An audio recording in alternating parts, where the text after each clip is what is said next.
Hi, in today's video, I would like to discuss Melania Trump, Poussey's death, and my think piece on it from March of the New Black, Alton Sterling, and Philando Castile. I would like to start with Alton Sterling and Philando Castile first. I would like to first off say I'm so sorry. Um, my prayers are with your family, and I hope that your death is not in vain and that justice prevails. I also want to say that I should not have to sit here and defend the humanity of a black victim. I should not have to do that, but it seems that black people are consistently denied humanity, and we have to fight for it, while they're alive and when they die. So apparently selling CDs warrants death now. Oh, wait. If you're black. Really? Why couldn't you just give him a ticket for that, that you would do by the book? And people want to say he's resisting arrest. Even if that were true, resisting arrest does not equal death, okay? No, you just arrest him for that. And don't kill him in the back of the police car like Freddie Gray, okay? Um, I think that if you have to find ways to justify the death of a black person, then that right there tells you that you have some soul searching to do. That instead of trying to see others' point of view, you try to justify why they had to die. Why would you want to justify death? Is it that serious to you that a black person has to die?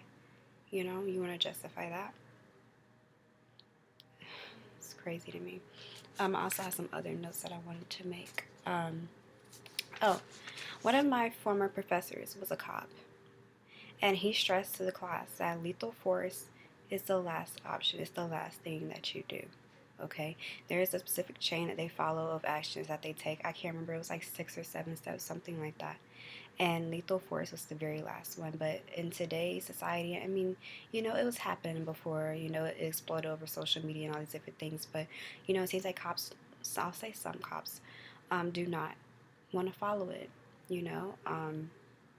they just want to go straight to murder if it is a black person. And that is in fact problematic. Um, you know, and I want to say that, it's viewed as like black people automatically equals danger. Like black people are dangerous automatically. We're just so violent and, we're thieves and that and the third. We didn't commit genocide. We didn't wipe out millions, and I'm talking tens of millions of Native Americans. In fact, if the genocide of Native Americans wouldn't have happened, 1 in 4 people that you see today would be Native American. So just keep that in mind. Okay, if you live in a household of 4, at least one of you would be Native American. Just to put it in perspective for you. Okay, your wife or your husband, what have you. Okay, just to put that in perspective to how, they've been removed and how much of their land you stole a whole land. Okay, and you steal spices and you steal resources then and now. Okay, you steal labor then and now when it comes to the um, 13th Amendment allowing for slavery to continue under punishment, which is going on in prisons, like prison labor. They don't get paid for a lot of things they do, or if they do, they get paid like 11 cents an hour, but they make the underwear you wear with Victoria's Secret, or they help with your Sprint and Verizon services, or what have you. Um, they make things like in everyday things that they make, engines. I could name a long list, you know. So, we have the highest incarceration rates in the world, which make no sense. And people want to say immigrants are taking their jobs. No, your jobs are going to prison labor, which you support with these overly strict laws and not with, without criminal justice reform and, reform with the drug penalties and stuff like that. Like, you're giving away your jobs, Just keep that in mind. Um, oh, and let me not forget that a lot of white people, that's your job to be a mass murderer. That's what y'all do. It's not like the lone wolf or the mental illness thing, which y'all love to cast on white victims instead of black victims and anybody else. Only the white people can be mentally ill and a lone wolf. And, they were so nice. They were so sweet. They were such good people. But, people of color never afford that same luxury. But, yeah, y'all do a lot of crimes too. But it's just like black people always seem as the violent ones. But I'm going to digress. So they always say comply, listen to officers, do as they say, and Philando Castile did that. He had a gun, which was very lawful. He had an ID. He had his hands up, and he was trying to get his ID that you're supposed to do, and what, he was still killed. Terrible. I would also like to note in Atlanta, an officer just randomly killed a black man. I mean, he's been fired and he's going to be charged, and hopefully those charges stick, and hopefully he's convicted and sentenced. Police brutality is out of control, and it's an issue that needs to be dealt with. They want you done, but you know, reform is necessary. Accountability is necessary. You know, it needs to be held accountable for their actions. And like I said, reform is necessary. I think maybe there needs to be some kind of outreach, you know, between the community and the officers, so they can get to know the people that they police, and, you know, vice versa. And maybe they can get to know the people and see their lives and their stories, and won't treat them as objects, treat them as humans that they are. You know, and a lot of people are unfamiliar with the neighborhoods they police, or the groups of people they police. They've never encountered them before, so you need to know. You know, knowledge is power. So maybe if they get to know the people more, then, you know, maybe there can be some common ground found, and realizations can happen, and maybe change can happen. I want to say that no child should have to witness their parents' murder. No significant other, their spouse, should have to witness their partner's murder. You know, no mother should have to see her child laying out on the street, you know, or see videos of their child being killed for no lawful reason. If people violate the law, you don't kill them. It's not violate the law, die. No, that's not how it works. It's ticket, or, you know, simple arrest with no dying in the back seat, you know, things like that. Um, And I want to take a little break before I go into Orange is the New Black. And I want to speak on Melania Trump, who is now in the news for plagiarizing Michelle Obama's 2008 address. And I like to say that people want to make excuses for her, and they know they would not have done that if it was Michelle Obama, you know, the other way around. They would have not done that.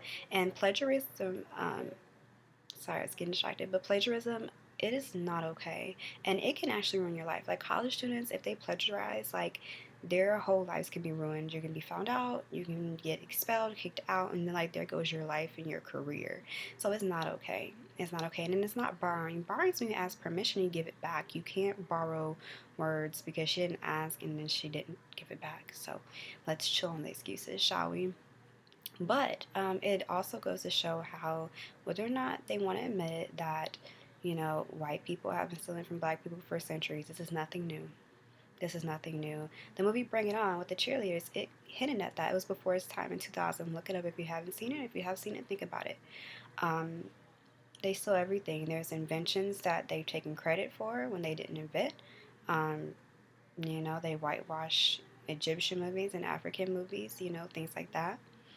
Um, you know, give us where our credit is due. And that's all we talk about, cultural appropriation and different things. And it's not just our culture, it's our inventions, our craft, our minds, things, everything.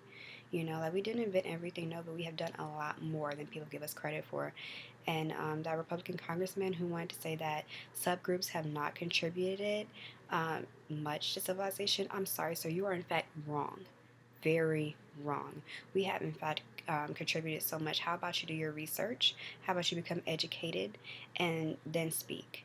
Don't speak when you're uneducated, and you need to be truly educated, not like, you know, simple education kind of thing, like, you know, math, science, reading, and this made up, whitewashed history that you get. You need a real history lesson. Sit in a sociology class, or 3 or 4, or just do your simple research online on unbiased sites.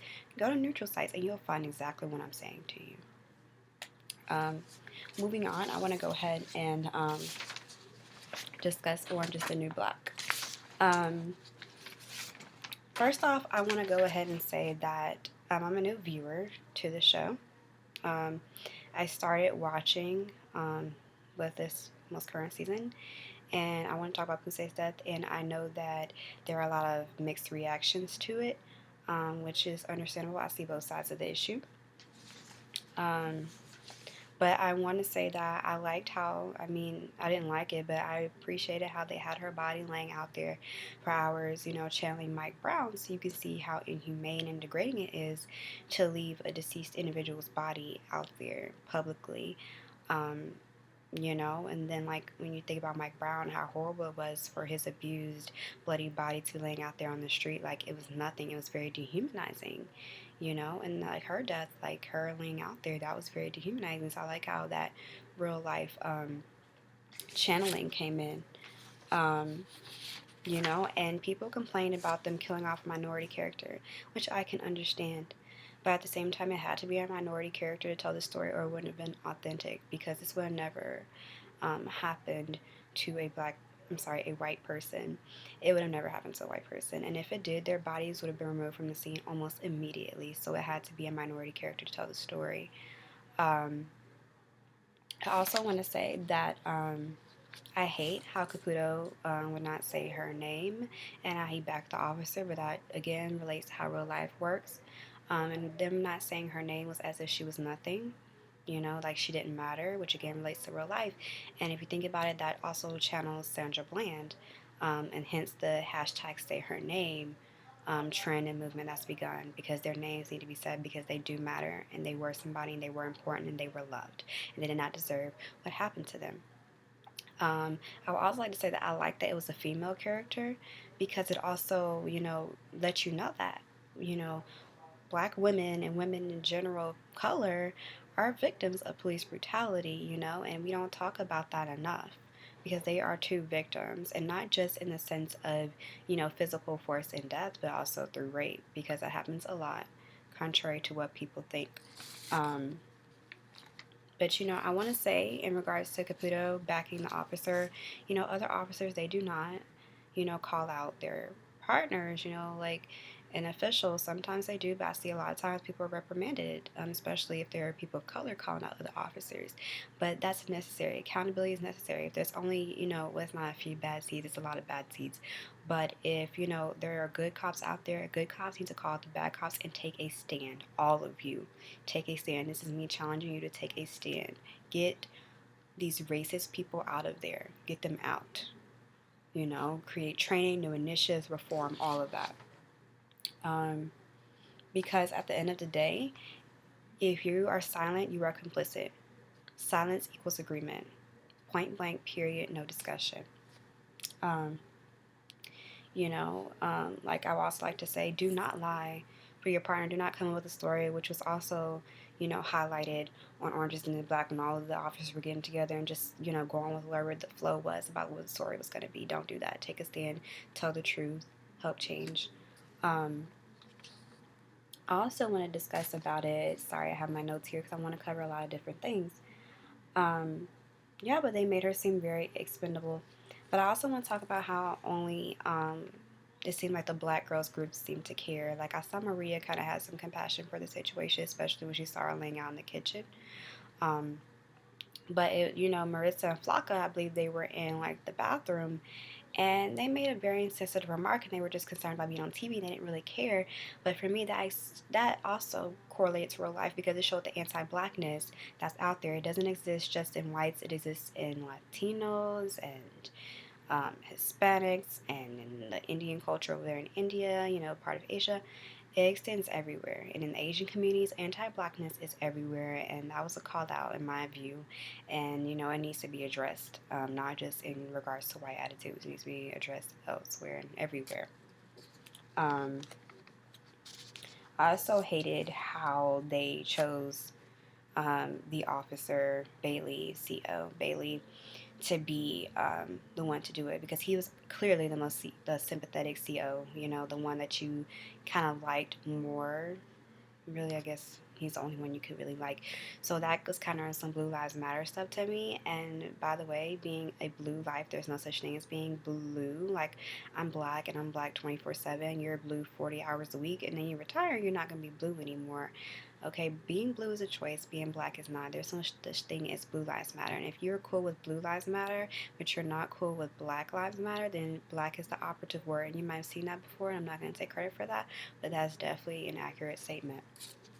But I want to say that I liked how Caputo did note that, you know, they needed training and stuff like that. And again, like I say, like, you know, accountability, reform, training, outreach initiatives, all these things are definitely needed. My video is running a little bit longer than I hoped, so I'm going to go ahead and wrap it up. Thanks for listening.